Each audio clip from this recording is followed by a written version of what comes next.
You're back on time for Daily Report here on TV47. My name is Dibal Ainer.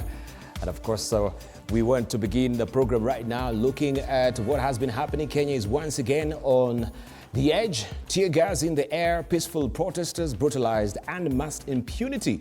Riding alongside the police, and the fight for justice feels eerily familiar. This is a moment to hear from Reverend Timothy Murerenjoya, a man who defied the Moi regime, preached freedom from the pulpit, and took beatings for speaking truth to power. As history repeats itself in new uniforms, we ask, what lessons must we relearn from those who dared before? But first, the highlights.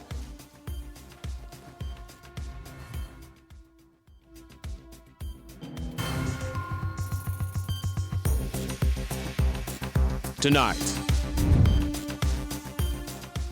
City hawker Boniface Kariuki, who was shot by police in Nairobi, is still fighting for his life.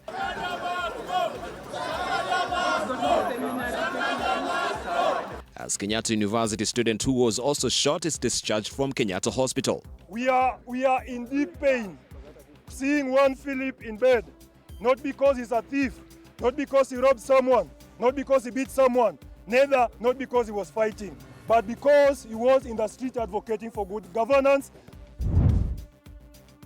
Also tonight, police service revealed the identity of police officers who were involved in the shooting of Boniface Kariuki in Nairobi. Plus, outrage over police brutality. We note with great exception the cutthroat violence that was meted out against demonstrators. We condemn the barbaric conduct of these militia-like groupings who are acting in concert with the police officers. LSK, Judiciary, rights groups and the church call for action on police officers involved in cases of brutality. And heavy police presence witnessed at the County Assembly of Isiolo amid reports of an impeachment motion against Governor Abdi Guyo.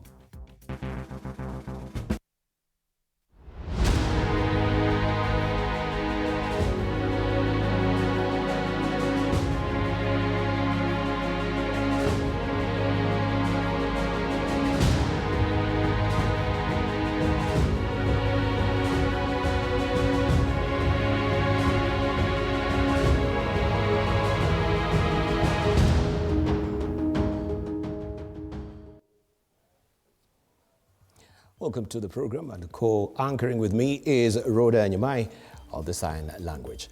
Now, Boniface Kariuki, the mask vendor who was shot by a police officer at close range during Tuesday's protest held in Nairobi's Central Business District, is in critical condition following a complex surgery conducted by a team of Kenyatta National Hospital doctors.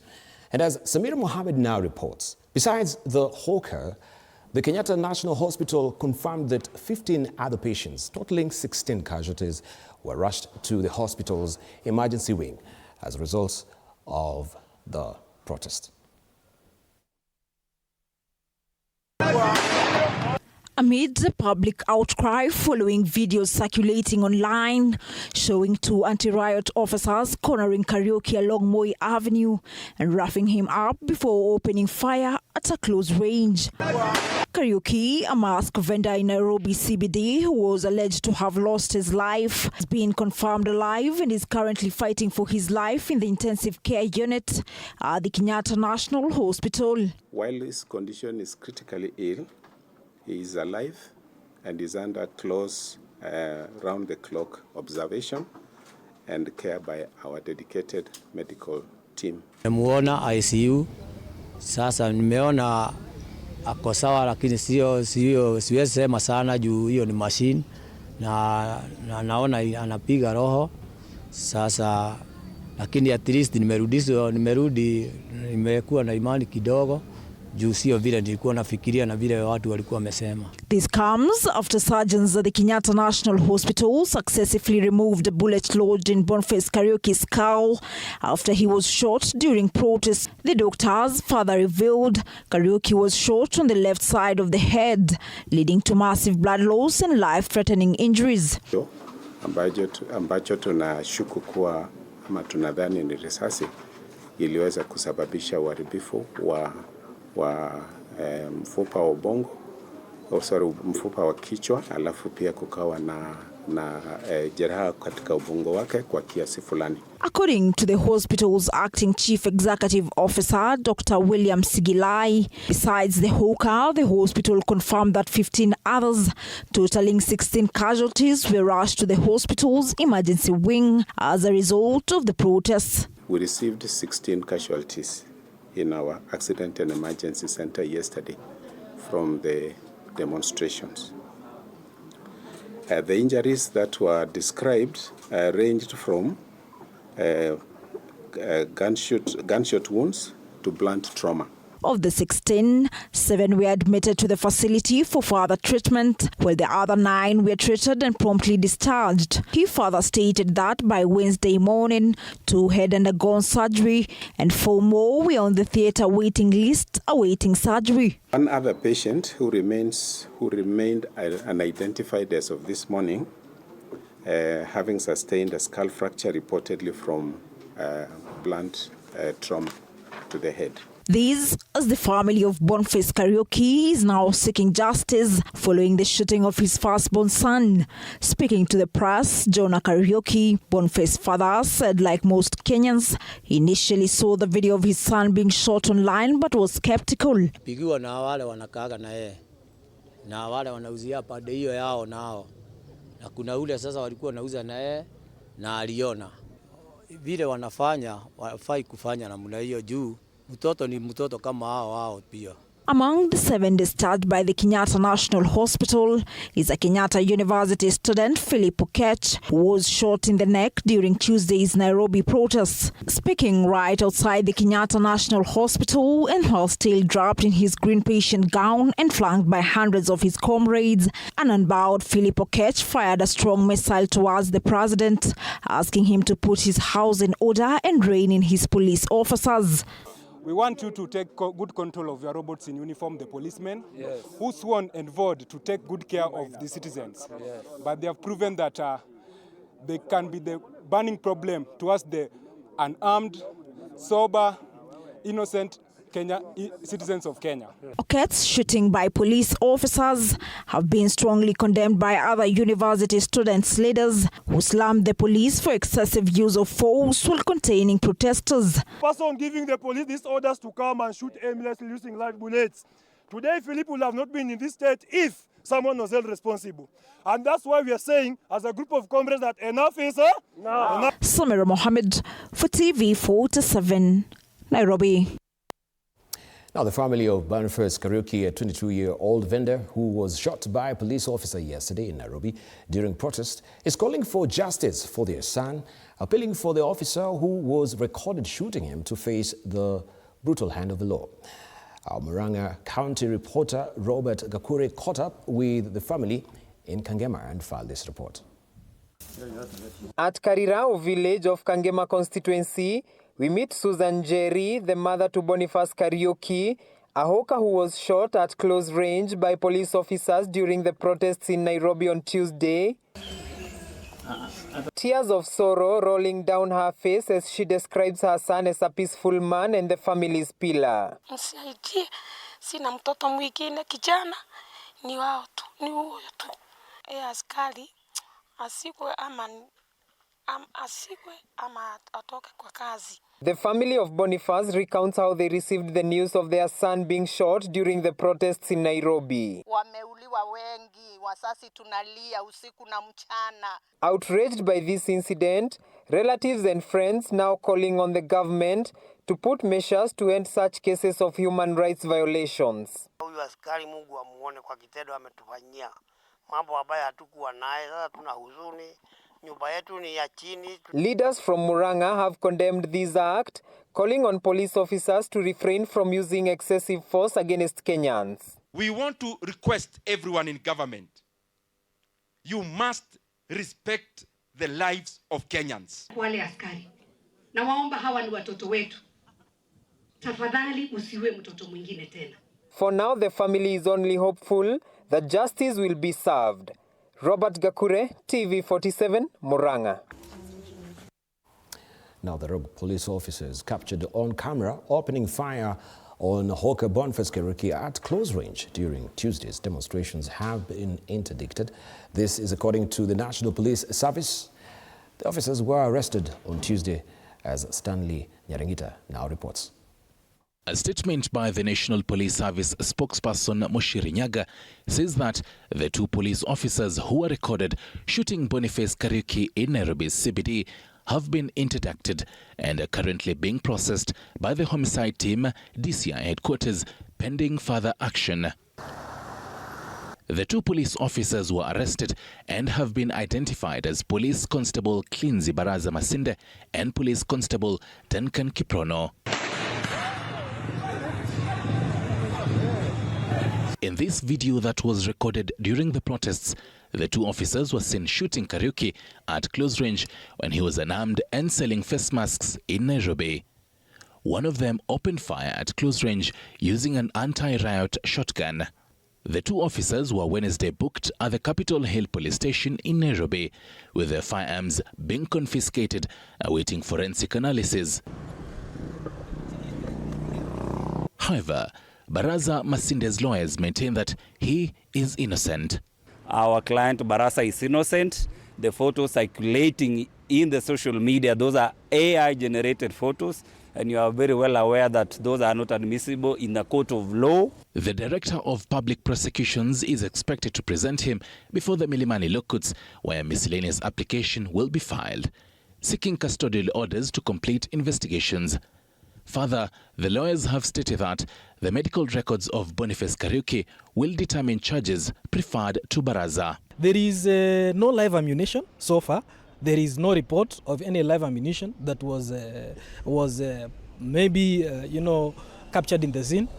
But if there is any shooting that took place, then they must have used a rubber bullet. And to the best of our knowledge, we are yet to receive any report from the forensic department, and therefore we cannot establish whether this live ammunition came from whoever was a gun holder at the material time. Be known that in this due process, and our client is cooperative. He has already cooperated with the investigation.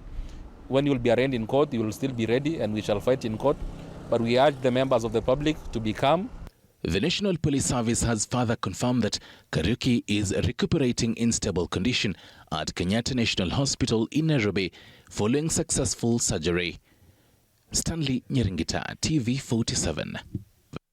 Now, the Judiciary has expressed concerns over the continued cases of police brutality in the country. This as Law Society of Kenya continue to mount pressure on the government to apprehend those involved in cases of brutality, as Linda Lela now reports. In a statement, the Judiciary spokesperson Paul Ndemo assured the nation that courts remain firmly committed to their constitutional mandate, including in cases related to police brutality and other forms of misconduct. The Judiciary expressing its concern over rising incidents of unjustified police brutality and the growing trend of peaceful protests being infiltrated by goons who disrupt peaceful assemblies and endanger the lives of protesters. The Law Society of Kenya also highlighted the country's unrest over reports of groups that masquerade as protesters, yet they harass and intimidate civilians in the presence of police, raising serious concerns about human rights violation and a breakdown in the rule of law. Showing an attack by the criminal gang on an advocate of the High Court of Kenya who was on his way to meet with a client, Mr. Ken Ojwang, who confirmed that he witnessed the crowd of goons who descended on him being dropped off along Koinange Street by a police Land Cruiser escorted by several bodabodas carrying multiple armed pillion passengers. The LSK boasts reporting a targeted attack on a High Court advocate Ken Ojwang, who was en route to see his client, and confirmed encountering attackers who were reportedly dispatched from a police Land Cruiser and escorted by motorcycles and armed with blunt weapons. Judicial officer issuing orders, but yet they fail to go through in implementation of those orders by holding those who fail to uphold the rule of law in contempt. And they continue to have run-around games and hiding from responsibility. We'll continue to see the violence perpetrated against innocent Kenyans. The International Justice Mission Kenya, IJM, has also called on urgent and transparent approach on police officers who used excessive force during Tuesday's protests in Nairobi. In a statement by the IJM Kenya Country Director Vincent Chahale, the organization demanded that the Independent Policing Oversight Authority, IPOA, immediately launch a thorough and impartial investigation into cases of police brutality for prosecution of those culpable. It says the nation is reeling from the deeply troubling shooting of an unarmed civilian who posed no threat to law enforcement or fellow demonstrators. This incident is not an isolated case. It reflects deeper systemic challenges within the National Police Service. The united opposition comprising of Kalonzo Musyoka, Rigathi Gachagua, Martha Karua and Justin Muturi is also demanding answers from the government, accusing it of using a killer squad. The opposition leaders have demanded justice for Kenyans who have been killed or injured during the ongoing protests. I urge all citizens to remain calm as a government and allow the relevant institutions, IPOA, the Judiciary and Parliament, to conduct their investigations independently and impartially. The government calls upon political, civil society, and community leaders to promote peace, understanding, and open dialogue. The Catholic Church has also called out social injustices, issuing an urgent message to Catholics and Kenyans at large to stay calm, encouraging the Catholic faithful to join them for a 3-day rosary prayers after CBD shooting. A marathon of rosaries for the next 3 days for the following intentions. Number 1, respect of human life and dignity. Number 2, for the law and order in Nairobi City and in the country. Number 3, to pray for those who have lost their lives and their families.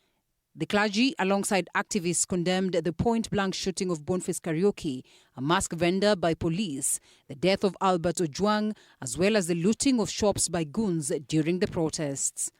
Because of this act, that our children are being killed every day. It is not fair for the MPs to purport to be crying with us, while at the same time, it is the very same MPs who passed this draconian law. It has to be repealed. For now, pressure is mounting on the government to apprehend those involved in the cases of brutality. For TV47, I am Linda Alela. Now, the cracks in the broad-based government have continued to emerge, with the latest condemnation coming from Homa Bay County Governor Gladys Wanga, who doubles up as the chairperson of the ODM party, and a section of legislators threatening to impeach the Kenya Kwanza government. Wanga now calling out Ruto's government to end extrajudicial killings and ensure perpetrators face full force of the law.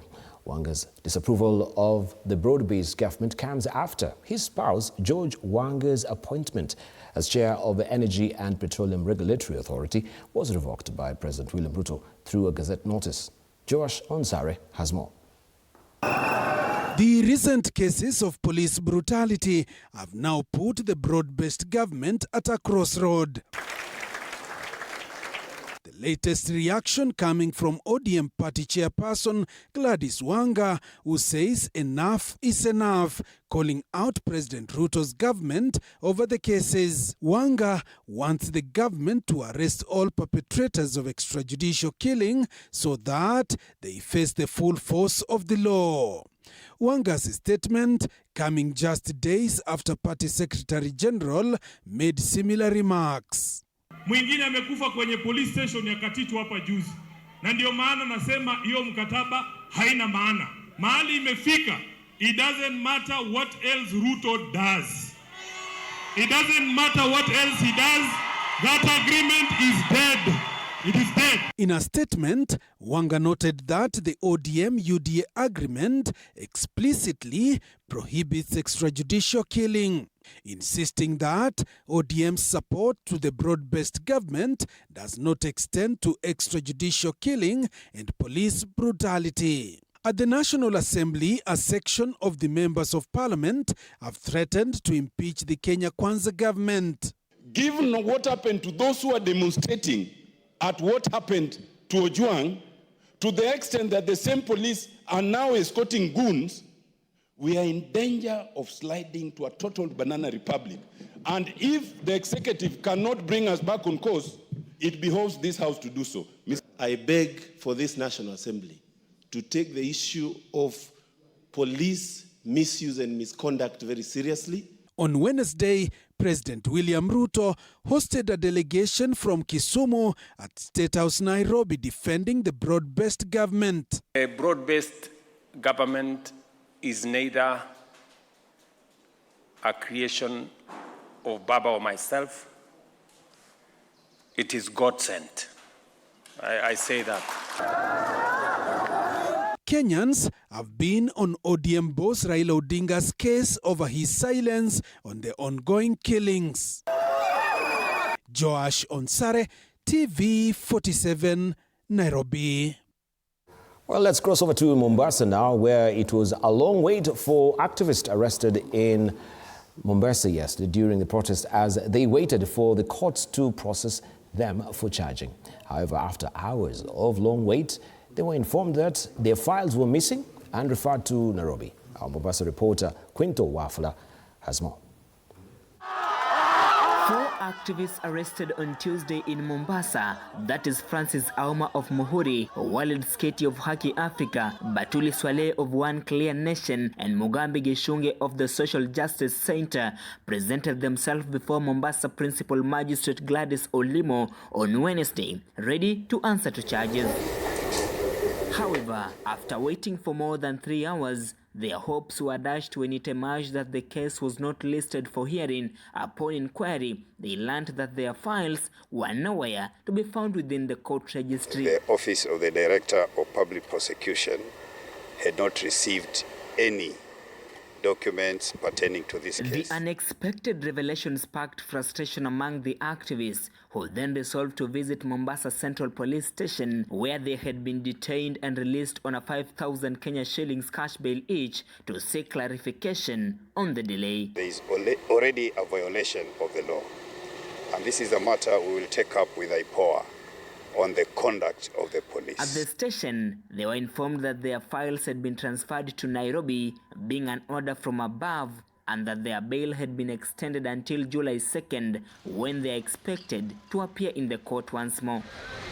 The activists have strongly condemned the police for failing to inform them in advance, accusing the OCS of Central Police Station of neglecting his legal duty to ensure proper communication and timely action. Sasa twashangaa OCS ambaye kwa sheria inampa yeye nguvu wa kuamua hizi kesi, mpaka sasa kuna watu fulani huku nje wameambia fanya hivi hivi na hivi, na twashangaa kwa nini.